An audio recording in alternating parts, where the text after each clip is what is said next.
FanDuel's SEC win totals are out. Let's discuss. Let's have some fun. Locked On presents The Portal, the daily podcast covering college football recruiting and everything NIL. Part of the Locked On Podcast Network. Your team every day. Portal Podcast, where you get your daily recruiting, NIL, and transfer portal scoop. I'm your host, Brian Smith, longtime college football recruiting analyst. Thank you for making the Portal Podcast your first listen each and every day right here on the nation's #1 sports podcasting network, Locked On. We're going to have some fun with some SEC win totals. And to be honest with you, I don't know where this is going because it's going to be a very competitive league, going to show some schedules, going to make some predictions, who's going to make the playoff, who's not. Let's just have fun with it. And to be honest with you, I don't think there's any way you can go wrong with this because it's so early and we are in spring ball, but this is all projection, nothing more. Don't take it too serious, but these totals will change. There's a few of them I was like, that seems a little low. But again, the league from the bottom has improved. Mississippi State is better than they used to be. Auburn should be better. I mean, a team like Arkansas, okay, maybe they're completely rebuilding, but that's kind of the exception. Vanderbilt's not a 3-win team anymore. They're probably going to go to a bowl game, at least according to FanDuel. So you have all these different pieces, and I'm not sure where it's going to go, but I'm going to give you an example of something that I think is pretty fun here. Number one, just looking at Alabama, their schedule is pretty crazy every year because they've got the crossover games that are tough, and they have traditional rivals that are tough. But now that the SEC schedule is kind of moved around, if you look at Bama, of course, they've got Auburn at the end, the Iron Bowl. But like Kentucky's a little better now, in my opinion. They got Will Stein. They're going to be scoring more points. That's their second game. Is that a likely win? Yeah, but you don't know. Florida State, do you have any idea what you're going to get with them? No way. You have no clue. Mike Norvell's squad, I cover Florida State. Like, that's impossible. The week after they play the Seminoles, they host South Carolina. That's another team with Lenora Sellers. They've given Alabama some problems in recent years. Maybe this is a year they give them some more. Then they go to Mississippi State, another team that's kind of on the rise, but do you trust it? Who knows? And then right after that, they play Georgia, and then they play the traditional rival third game in October against Tennessee on the road. It's just like the schedules are hard to predict. And it's really, really fun. But at the same time, again, it is not easy. So here are the over-under win totals according to FanDuel across the board. It's going to read these in alphabetical order and take it for what it's worth. Alabama, 8.5. Arkansas, 4.5. Auburn, 6.5. Florida, 6.5. Georgia, 9.5. Kentucky, 5.5. LSU, 8.5. Missouri, 6.5. Mississippi State, 4.5. Oklahoma, 7.5. Ole Miss, 7.5. South Carolina, 5.5. Tennessee, 6.5. Texas, 9.5. Texas A&M, 8.5. Vanderbilt, 6.5. First thoughts, just kind of looking at this, I think there are a couple that are a little bit surprising. But again, the league is, you got to remember, it's a little bit more thick in the middle than what it used to be because some of those teams have kind of come up, like Vanderbilt. They've got Vanderbilt at 6.5. I could see them winning 4 games this year because they're probably going to start a freshman quarterback. But like, if you don't believe in them, that's one thing. But nobody believed in them the last couple of years. Like, their defense is better. It's not where it needs to be, but it's better than what it's been. And they've got a system in place. They've got a culture. They'll be in pretty much every game. Missouri, they might have the best 1-2 punch at running back in the country. We don't know about quarterback yet. At least we're not positive. But they're going to run the ball, and that defensive staff does a great job. Are you going to go against them? They're going to beat somebody they shouldn't. They've only got a 6.5 win total. But do you really want to mess around with Missouri? No. Oklahoma, they went to the playoff last year, went 10-2. I am convinced they have a better roster this year. They have a tough schedule, though. Maybe that's why, but they've only got them 7.5. I thought they would be 8.5. Fair enough. Then you got a team like Auburn. They've got a brutal schedule, but they bring in 5 receivers, the starting center and the starting quarterback from USF, in addition to the head coach and some of his staff from USF. There's going to be a lot of plug and play. Then you got Florida, speaking of plug and play. You got Buster Faulkner coming in. Maybe Aaron Philo, the quarterback he brought with him from Georgia Tech, is the signal caller. He's got Eric Singleton, a former player at Georgia Tech who went to Auburn for a year last year, is down there. It's explosive at 58 catches last year. They could be a team that's dangerous, and Florida's got more talent than 6.5 wins, but it's obviously a difficult slate. Georgia, 9.5, and Texas at 9.5. Those are obviously the two teams they think are at the top and most likely to compete for the SEC championship. To that end, I wouldn't be surprised, but I think they both have manageable schedules. LSU at 8.5, I think that's about right. Sam Levitt's, well, I mean, several guys could be banged up, but Sam Levitt's Liz Frank injury, I get it. That's a problem. A&M, 8.5. I need to see Marcel Reed just flat out. One straight shot here. Can he make post-snap reads and not throw the ball to the other team in critical moments? That's a checkbox. If he figures that out, that's a 10-win team. If he doesn't, that's a team that could be 7-5. That is a volatile team. I would not touch Texas A&M's win total with a 10-foot pole. They've recruited very well. Their transfer portal is really good. Gregory, the receiver they got coming in from Georgia, don't be surprised if he ends up playing all. That kid's a dude. I just don't think that with all the players that Texas A&M lost, they're going to be in a great spot. We'll see. Le'Veon Moss was really good at running back, and Casey Concepcion moved on to the National Football League. That's an early departure they probably didn't want, but not unsurprising. Then what do you do with Tennessee? Joey Aguilar is not going to be the quarterback. Who is? Is it going to be George McIntyre? He was a highly decorated recruit, but I still don't think he's anywhere near as talented as Faison Brandon, the quarterback that's coming in out of the state of North Carolina. But playing freshmen in the SEC is not good. That's why their win total is 6.5. Tennessee fans are probably not very happy about this. We'll get into that here in a second. We'll talk about some questions, including who is and who isn't happy. And out of this list, the team that if it's this number or below, he's getting fired, that would be the head coach at South Carolina. 5.5. They have to win 7 or more games, in my opinion, this year. I don't think they will. But, Beamer's a good coach. He's just not, I don't think he's at a program you can win a lot at. But they're not going to accept that as much as they're investing in football at South Carolina with all the NIL they've done. They're not trying to stay home for the holidays. I think the 5.5 is about right for the win total. I think that's probably exactly where I would put it. But I would bet under. So when we come back, I'm going to give some predictions on some of these, my over-under totals, and then questions about what I think fans think, go into the chat and everything else, and just have some fun with it. But this is an exercise on a Friday that I just wanted to enjoy. I hope everybody enjoys it too. We'll be right back with more Locked on the Portal. Today's show was brought to you by friends at FanDuel. College basketball is nonstop. We got the ACC tournament, SEC, and everything else going on. All the big games, tight spreads, momentum swings every single night. Early tip-offs to late-night West Coast shootouts. There's always action on the board. And now FanDuel is giving you a way to turn that energy into even bigger potential wins with a college basketball playoff or parlay profit boost. Now, last night, Duke won in a 1-point game over Florida State. Great game. Congrats to Duke for getting done with some injuries, but they're a 10.5-point favorite, just to put an example here, but they got a couple guys out over Clemson. I think that's a little much. I wouldn't be surprised if Clemson won that game. 2 guys out for Duke are really good, a point guard and your big guy in the middle. That could be one thing you do. Maybe you have a game that you have somebody you like a matchup. Maybe it is the Duke and Clemson game, whatever it is, but you can mix and match your parlay however you want. Go safe, go bold, ride with the team you've been following all season. It's your parlay. Do it your way. Head to FanDuel.com to get started. FanDuel.com. FanDuel. Play your game. We are also brought to you by Coast.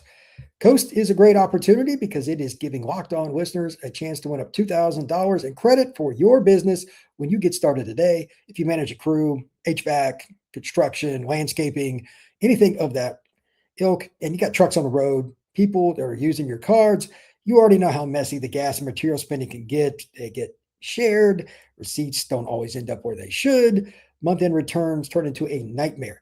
CoastPay will fix all of that and more. CoastPay is the modern fuel card that expense management toolkit specifically for fleets. Fuel, maintenance, materials, one card, no problems, straightforward. Every transaction shows up, and if something is off kilter, the time, what it is, who's using it, whatever, you will know instantly with notifications.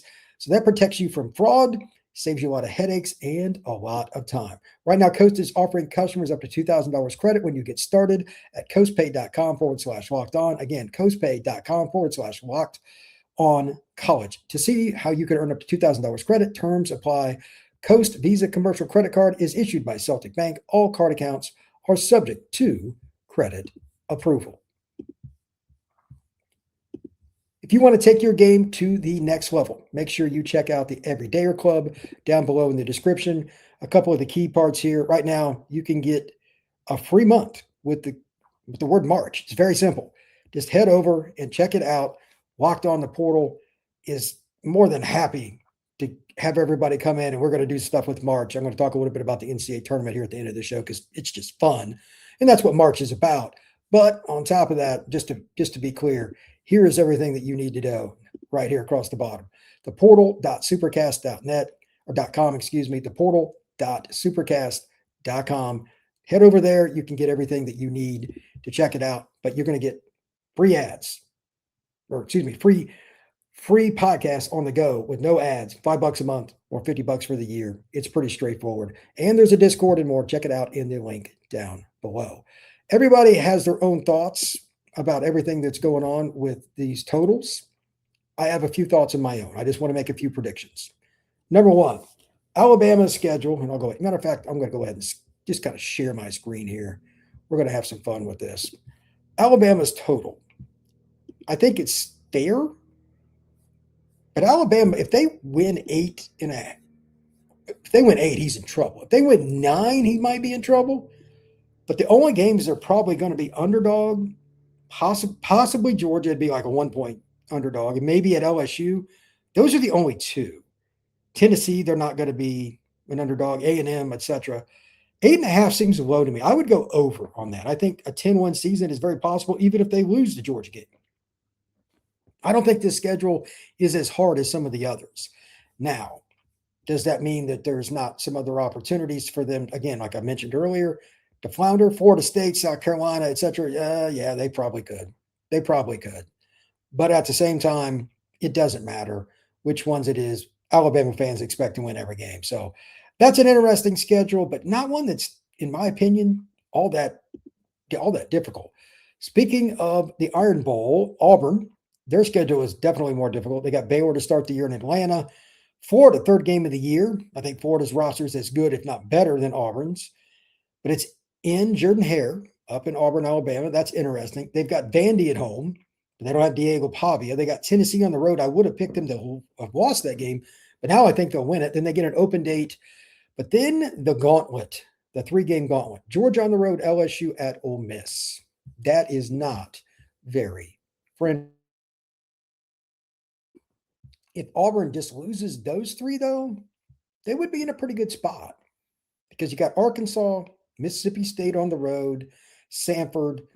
You should win those 3. You got to eventually beat Alabama. Maybe this year they upset them, but I'm going to pick them not to. I'm going to say that they end up this season 7-5 or 8-4. That's pretty much prediction. But according to the numbers, that would not be where they're at because, again, here are the totals. Auburn's win total is only 6.5. So I think it's quite possible that they end up being in a situation where coming into that last game against Alabama, the win total could be a very big one to look at. It really could come down to the Bama game. Now, Georgia, this is another one that's interesting.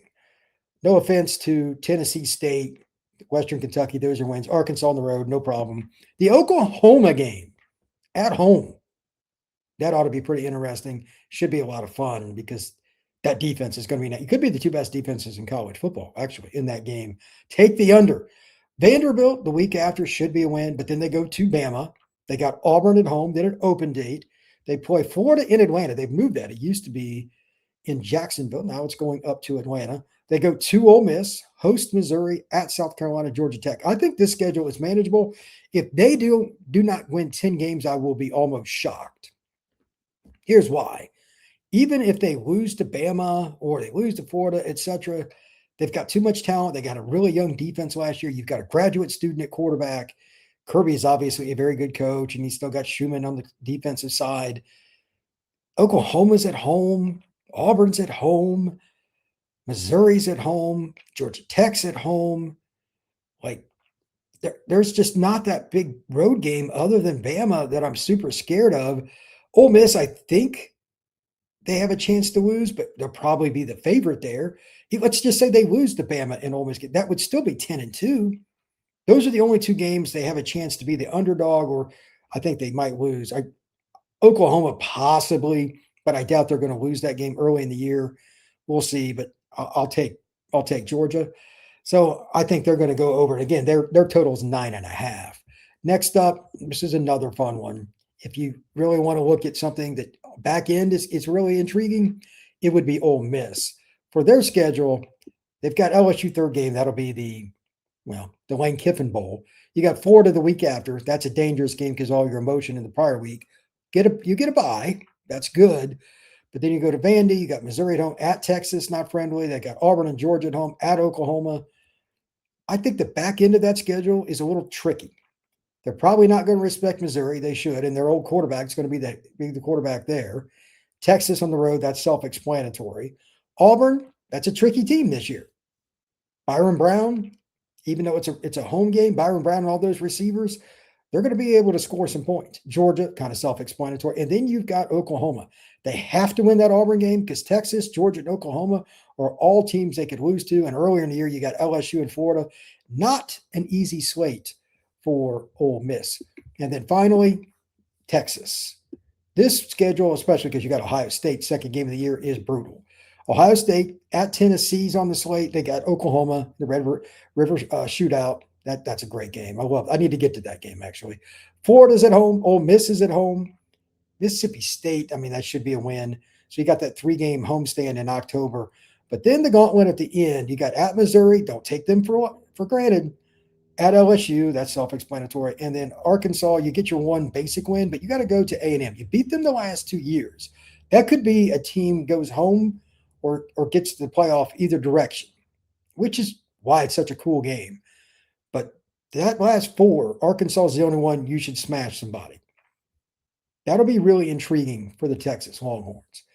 Now, when we come back, I'll get into all the questions and we'll have a little more fun with it. But if you have any thoughts on this, fire away, because there are so many different teams out there that have, on the SEC side of things, a pretty big stake this year. Think about all the teams like Texas is all in this year. Ole Miss, definitely. LSU, definitely. Oklahoma spent a ton of money. Florida's investing in a new head coach. Auburn's investing in a new head coach. South Carolina's coach is trying to save his job. Tennessee's in flux because of the quarterback situation. Even Kentucky has spent a ton of money.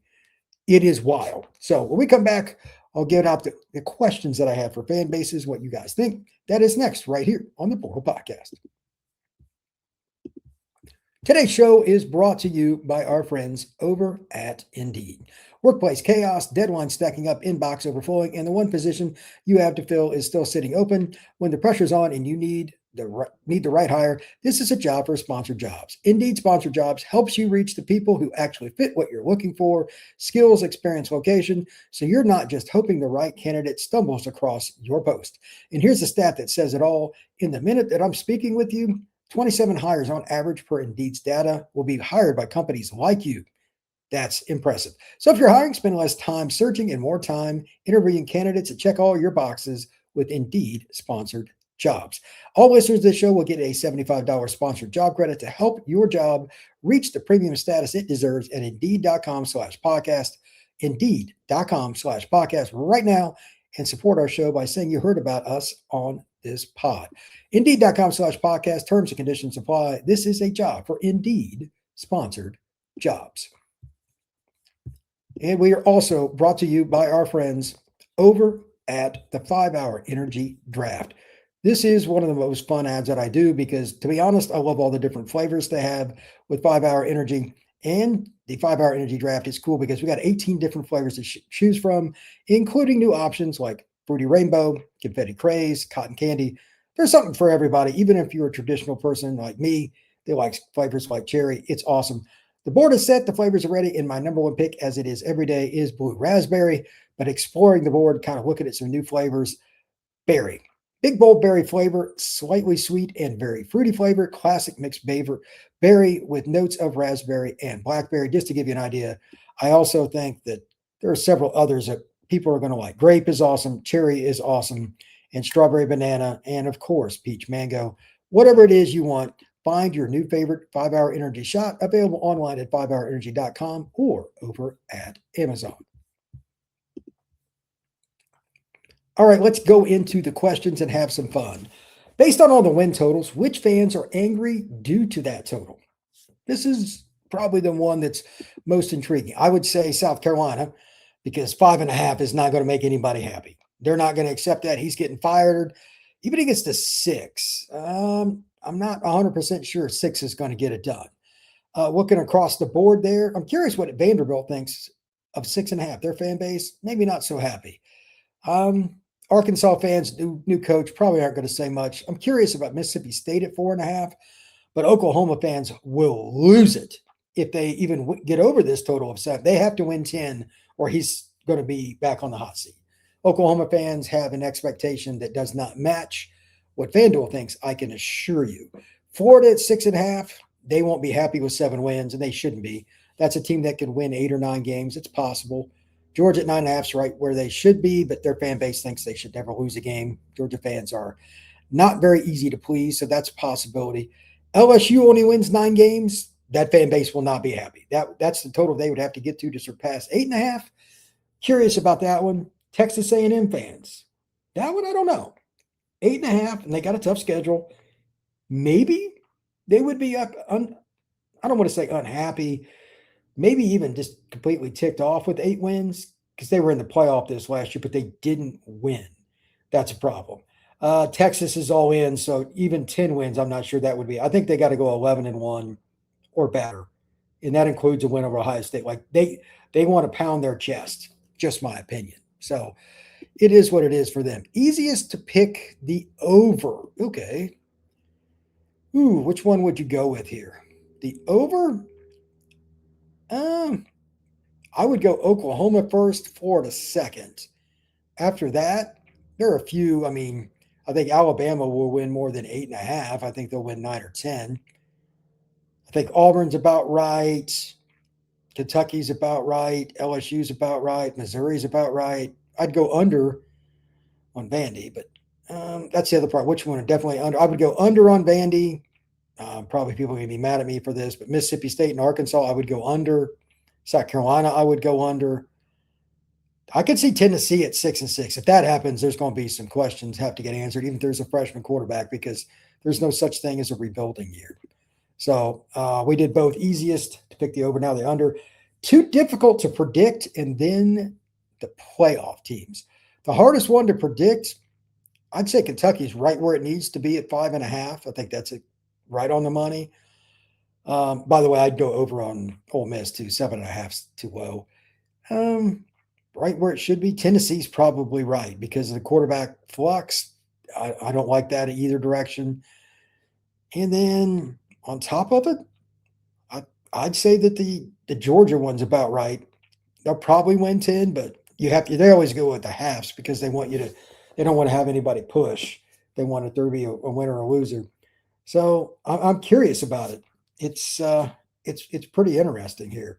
Most of these are pretty accurate, but again, Oklahoma, I think, is too low. Florida, I think, is too low. Mississippi State and Arkansas, I think they'll both win like 3 games. So prove me wrong on that. We'll see. But everything else, I think, is pretty straightforward. Who are the most likely playoff teams? Well, for me, Georgia and Texas, I think those are there's a reason they're at 9.5. I think they're both playoff teams. After that is where it gets really judgmental. I think Oklahoma is going to win 9 games and maybe even 10. Their defense is going to be crazy, and Mateer's in year 2, and he's much healthier with a better offensive line. So 9 wins is kind of where I see them. It's possible they win 10. To that end, LSU is the hardest one to pick out of that group that's upper echelon in the SEC for me, because we don't know if the Liz Frank injury is going to be a hindrance at any point in LSU's 2026 season. And of course, I'm talking about quarterback Sam Leavitt. He is a guy that's very, very athletic, has all kinds of arm talent. He's a tough guy. He's a warrior. But the Liz Frank injury is one that sees a lot of other injuries. And I don't know if he's mentally over it. That's something he'll have to figure out. And of course, we're back to Alabama. I don't think that's a team that's winning less than 8, but 8 ain't getting you in. 9, they got in last year at 9. Will they do that 2 years in a row? That's a problem. That's a problem. So we'll see. I think Ole Miss is more likely to get a chance to get up there if Trinidad gets hot and win some shootouts and win some close games. I would not want to be on the other side of it when he's got the ball with 2 minutes to go. But Alabama's got to go through their quarterback battle. They might have a better overall roster, but it's really not much different. And I like Trinidad better, obviously, than whatever Alabama's going to trot out there. I'm going to go with Alabama winning 9 games and Ole Miss winning 9 games. It would be interesting to see who they would put in the playoff in that scenario. It may come down to head-to-head there. And finally, just looking at this again, Texas A&M. I'm going to go under. And I'm going to say they're not going to make the playoff. They're going to lose to Texas that last weekend. But that's just me.